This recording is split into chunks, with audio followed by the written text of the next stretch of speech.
Nesta questão 5 da folha 6, considera-se uma barra horizontal de comprimento L e secção quadrada de lado A, que é feita de material elástico. A barra está fixa numa das extremidades e flete sob efeito do seu peso. Pede-se para determinar, logo na linha A, a distribuição de momentos e de forças internas da barra. Temos então aqui a barra.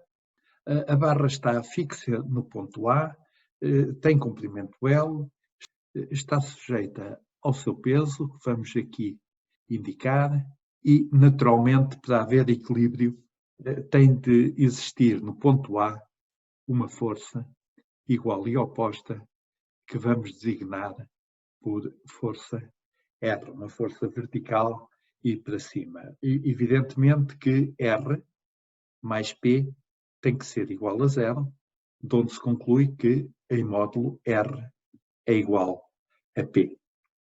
Nós podemos considerar que as forças para cima são positivas, as forças para baixo são negativas.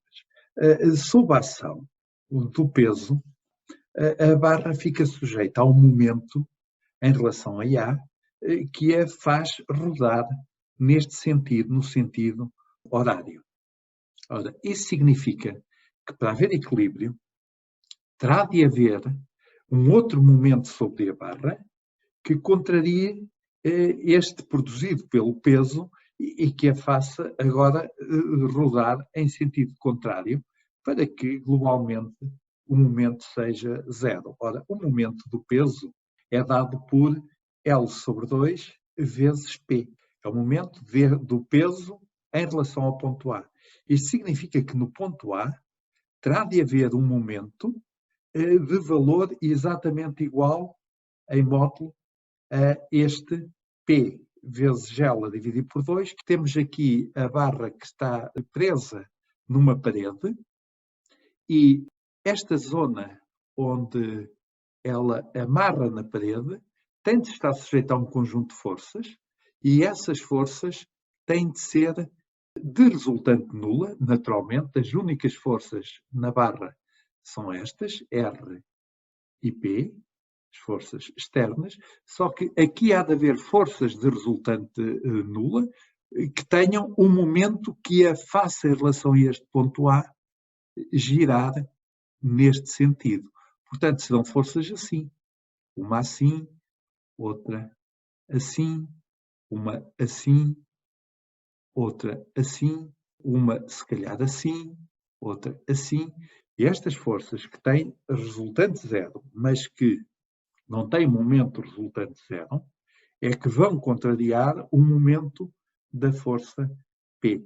Portanto, podemos escrever que o momento em A é igual a L sobre 2 vezes P, e vamos agora usar o método das secções para estudarmos o equilíbrio estático desta barra e, em particular, conhecer as forças na secção que está agora aqui sombreada, nesta parte de cima, ou que está aqui indicada.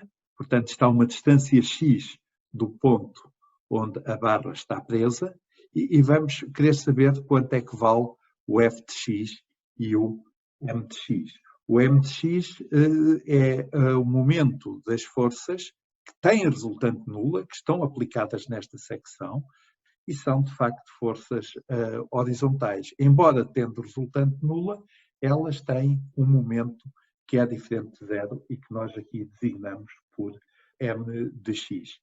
Vamos então calcular essas força f de x e momento. Podemos começar pelas forças. Ora, se considerarmos a secção, então, daqui até ali, uma secção de comprimento x, pois esta secção tem um peso que é P de x, que é igual a x a dividir por L vezes P, em que P é o peso total da barra, portanto é a fração x sobre L do peso total da barra, e o conjunto das forças a que esta secção está sujeita é então dada por R, que é para cima, De resto, já sabemos que R é igual a P, em módulo. Depois, menos X sobre L vezes P, que é uma força para baixo, que é o peso desta secção. E ainda temos a força Fx, que não sabemos se é para baixo, se é para cima. Isto aqui resulta imediatamente que o F de X é igual a X sobre L vezes P menos R. Ora, o R é P e, portanto, podemos escrever P a multiplicar por X sobre L menos 1. Isto é no que diz respeito à força na secção X que está aqui indicada. Podemos agora ver quanto é que valem os momentos em relação ainda ao ponto A. Então, os momentos em relação ao ponto A são, portanto, momentos positivos, os que fazem rodar no sentido direto, momentos negativos que fazem rodar em sentido retrógrado. No ponto A, temos o momento L sobre 2 vezes P. Depois temos o momento do peso desta secção, que é P de X. Ora, este momento é negativo e é então dado por X sobre 2 vezes P de X. Ora, o P de X é X sobre L vezes P. Portanto, X sobre L vezes P. Depois temos o momento de F de X, que é mais X vezes F de X, e finalmente temos o momento M de X, que também temos que determinar. Ora, o F de X já está dado por esta expressão, portanto, podemos escrever L sobre 2 vezes P menos X ao quadrado sobre 2L vezes P também, mais, e agora podemos escrever esta expressão, que é P vezes X ao quadrado sobre L menos P vezes X mais M de X. E daqui resulta para M de X menos X ao quadrado sobre 2L vezes P mais Px menos PL a dividir por 2. Vamos aqui sumariar os resultados que acabamos de obter. Para F de X encontramos X sobre L menos 1 a multiplicar por P, e para M de X menos X ao quadrado sobre 2L vezes P mais P vezes X menos uma constante que é PL sobre 2. É interessante notar que a derivada de M em ordem a x é igual a menos f, ou seja, o dm de x dx é igual a menos f de x, e este resultado é geral. Vamos representar graficamente as duas funções. F de x em função de x é uma reta que tem o valor na origem menos p e cresce linearmente até zero, atingindo o valor zero na posição x igual a L. A função m de x é esta, portanto, na origem a função vale menos PL sobre 2 e para x igual a L, ela vale exatamente zero, ou seja, para L a função vale zero, só que agora o crescimento é deste tipo, com cavidade voltada para baixo, e é uma função quadrática. Na linha B, pede-se para calcular a máxima tensão de tração no interior da barra.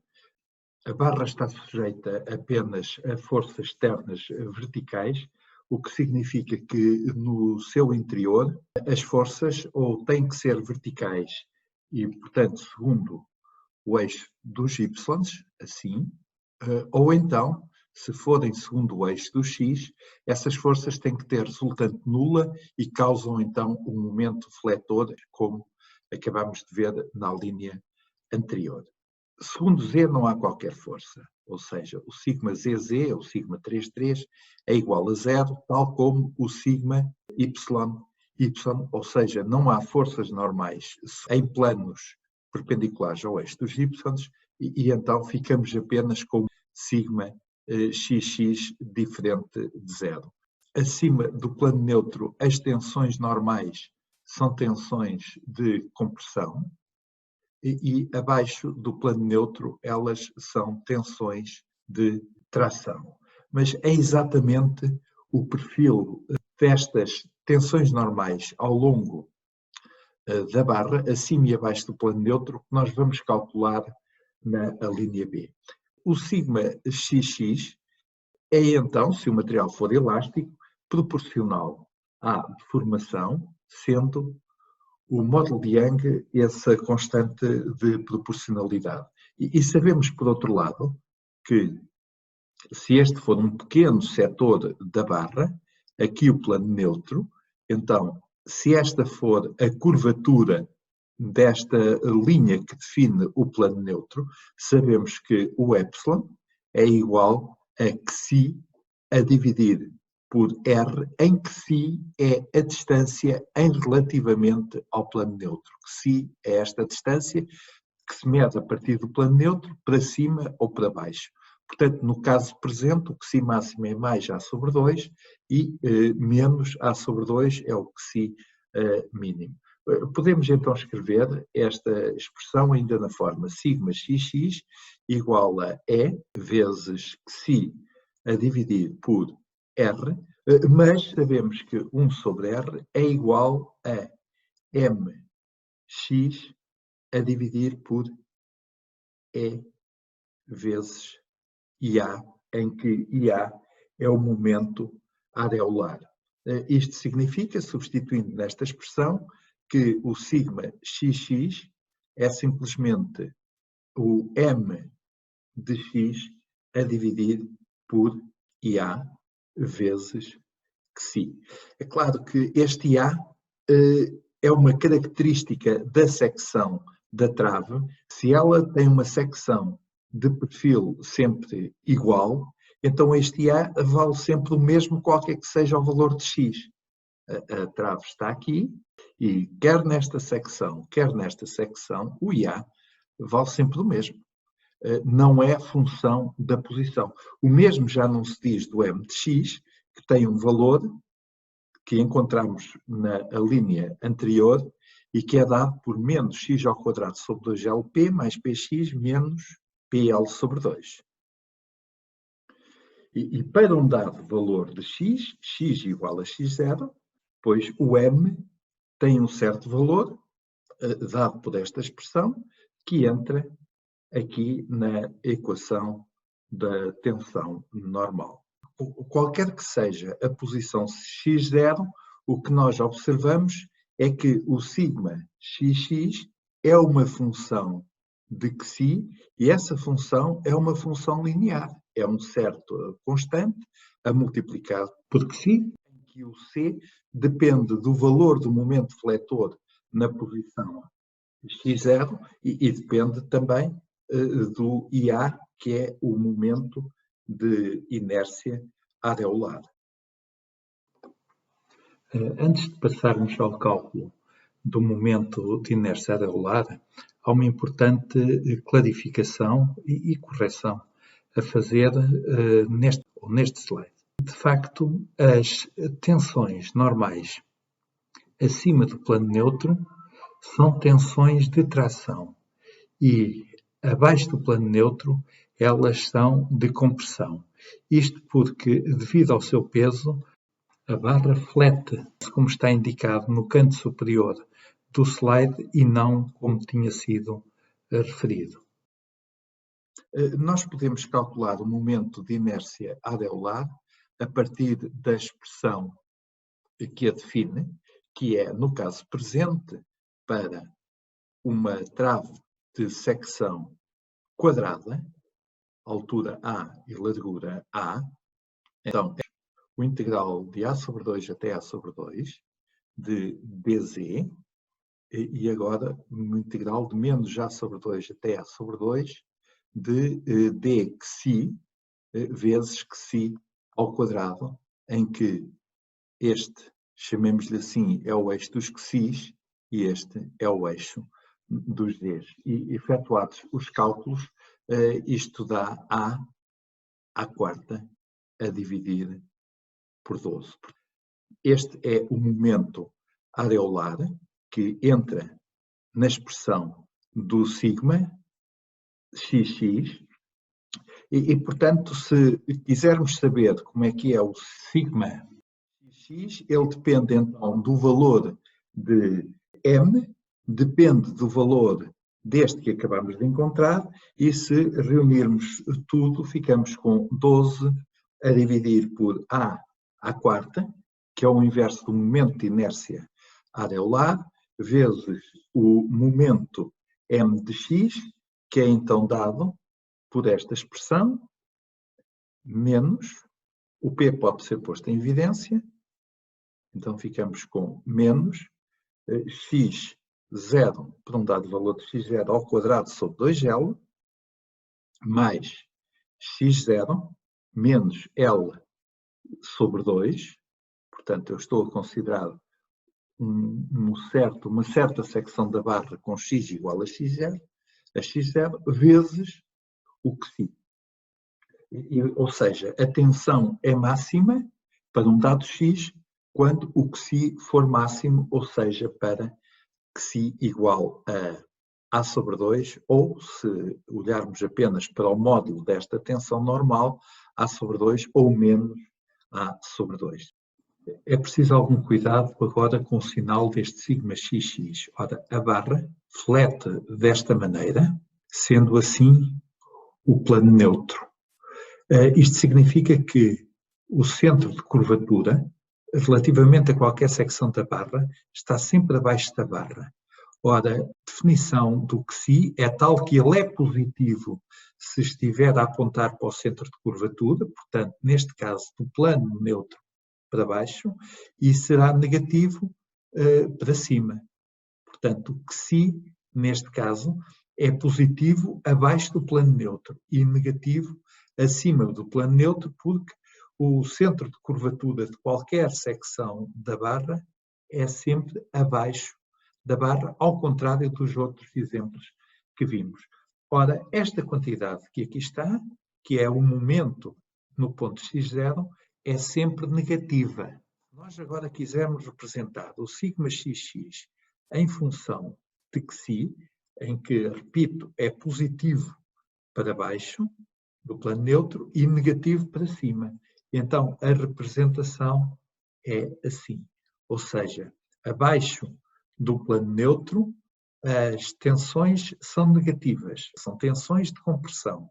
E acima do plano neutro, o que si é negativo e as tensões são de tração, ou seja, a barra estica pelo lado de cima e diminui de tamanho pelo lado de baixo. Nós agora podemos representar as tensões num plano, por exemplo, x igual a x0, em que aqui represento o que si, a parte positiva do que si corresponde então à parte abaixo do plano neutro. As tensões são de compressão, são assim, e acima do plano neutro elas são tensões que se representam desta maneira. A resultante de todas as forças com origem nas tensões é nula, mas há um momento que é o momento responsável por esta curvatura da barra. Portanto, repito, o que si, neste exemplo, é positivo quando estamos abaixo do plano neutro, porque é o lado que está mais perto do centro de curvatura. E do outro lado, o que si vai ser negativo. Na linha C, pede-se para calcular a função de flexão da barra e o deslocamento da sua extremidade livre. Usamos a equação de flexão, que é a solução da equação d2y dx2 igual a 1 sobre E e A. a multiplicar por m de x. Já conhecemos o valor de A, portanto, IA igual a à quarta a dividir por 12. É uma constante, é o módulo de Young, e o m de x também já foi escrito aqui atrás, é dado por esta expressão, e, portanto, podemos escrever para d2y dx2 a expressão p sobre 2 é IA vezes L, a multiplicar por menos x ao quadrado mais 2xl menos L ao quadrado, em expressão esta que resulta da anterior, apenas inserindo a função m de x. Se integrarmos, o dy dx é igual a p sobre 2e e a L, agora a multiplicar por menos x ao cubo sobre 3, que é a primitiva de x quadrado, mais x ao quadrado vezes L, menos L ao quadrado x, mais uma constante. Ora, esta constante tem que ser tal que a condição de fronteira seja satisfeita. Nós temos a barra a fletir assim, estou aqui a representar o plano neutro da barra, e ora, nesta posição, para x igual a 0, o dy dx é igual a 0. Na extremidade que liga à parede, a barra está horizontal. O que significa que esta constante obrigatoriamente tem que ser 0. Mas, neste ponto, também não há deslocamento da barra, o que significa que y de 0 também é 0. Então, quando fazemos a integração desta equação, temos menos x à quarta sobre 12, mais x ao cubo sobre 3, L, menos L ao quadrado, x ao quadrado sobre 2. Mais uma outra constante, que é determinada por esta condição de fronteira. Ora, se quero que y seja 0 para x igual a 0, de novo, este C' tem que ser igual a 0, o que significa que o y de x, a função de flexão, podemos pôr um sinal menos em evidência, menos p, e também outras quantidades em evidência, 24e e a vezes L, e agora fica mais x ao quadrado, menos 4xl, mais 6 vezes L ao quadrado. Falta aqui, evidentemente, um x ao quadrado.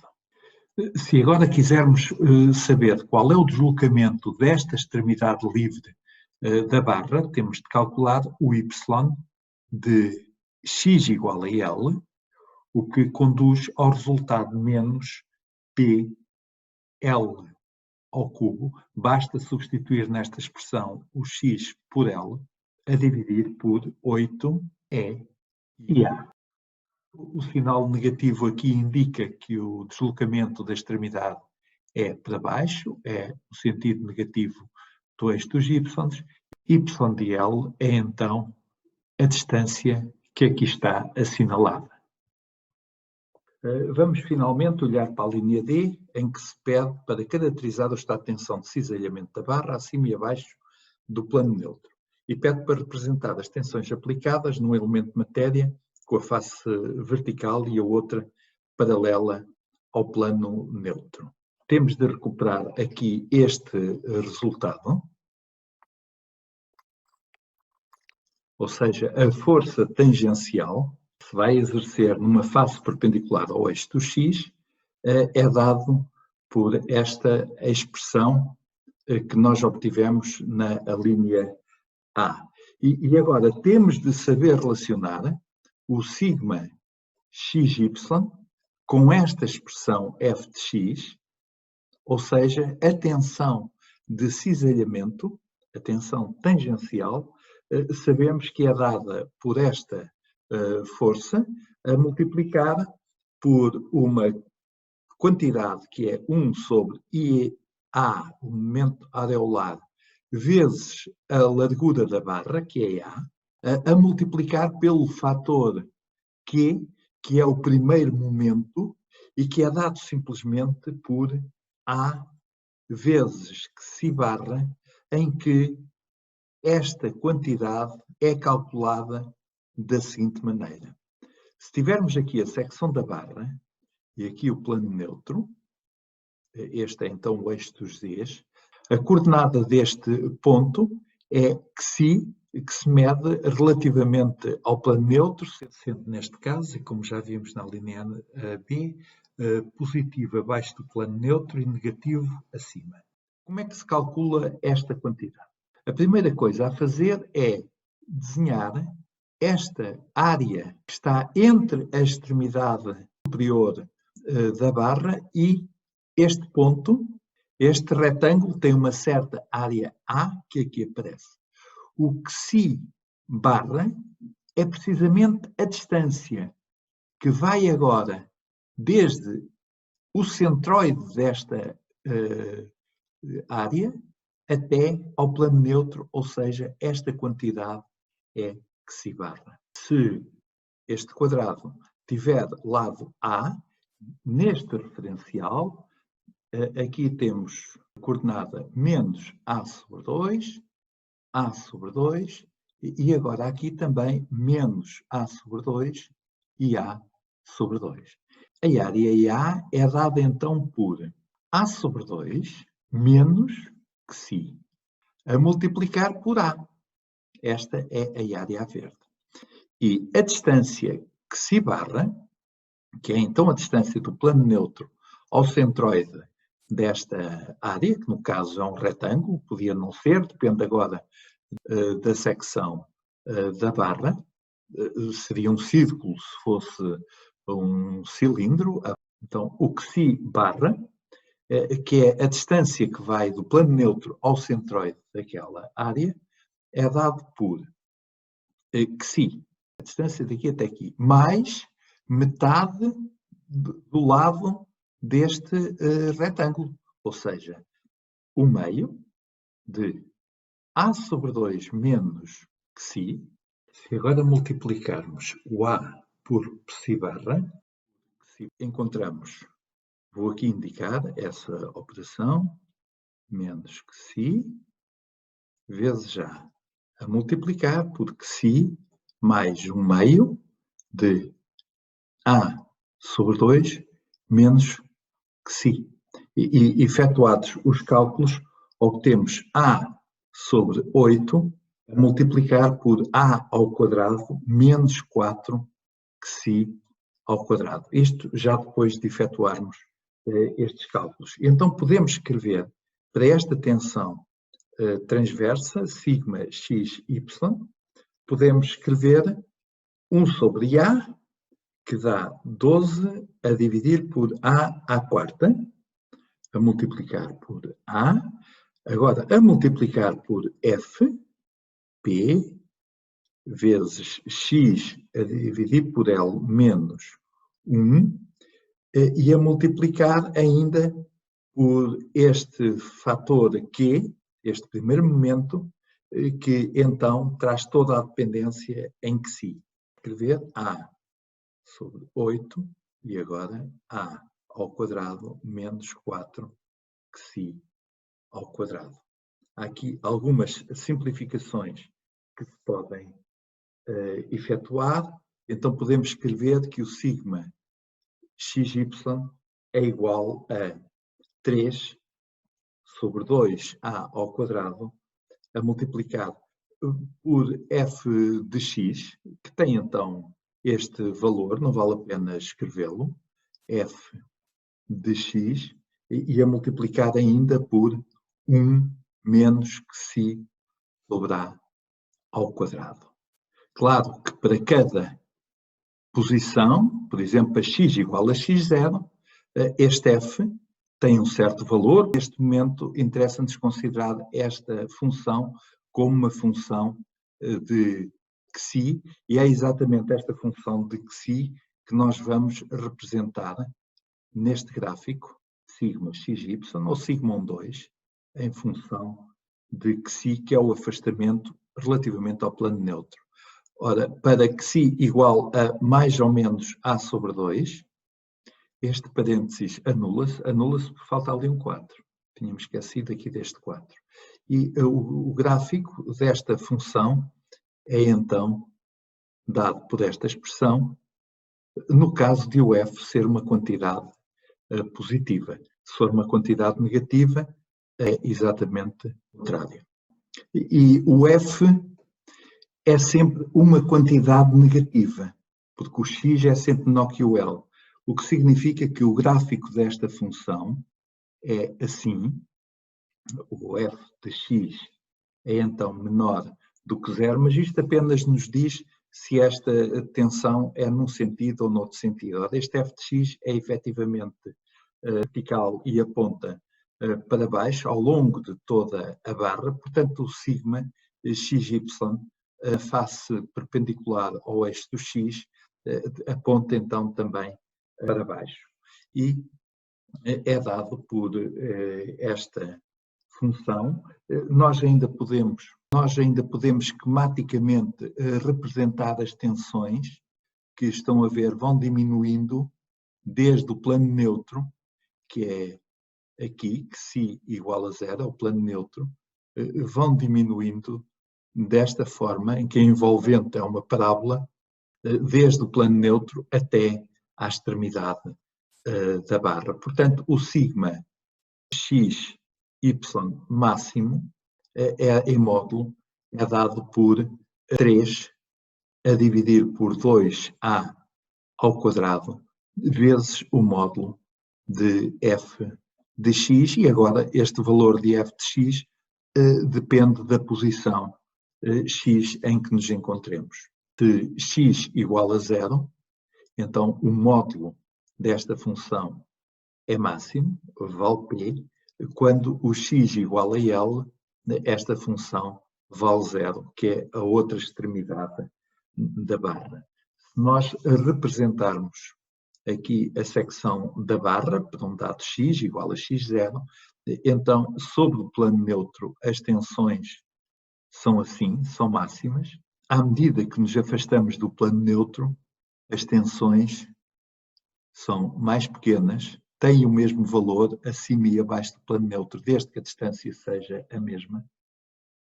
Já perto da extremidade superior e inferior da barra, praticamente anulam-se e são mesmo 0, quando o xi é igual a A sobre 2, ou quando o xi for igual a menos A sobre 2.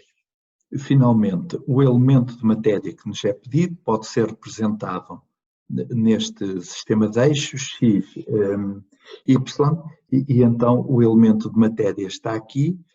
No caso de estarmos abaixo do plano neutro, então a tensão normal sobre esta face é negativa, é o sigma xx, e a tensão tangencial é também negativa, indicada por esta seta, é sigma xy, e aqui sigma xy também. Sobre esta face, evidentemente, não há tensão normal. Se estivermos acima do plano neutro, esta tensão passa a ser de tração e, portanto, muda de sentido. É então uma tensão positiva que se representa assim.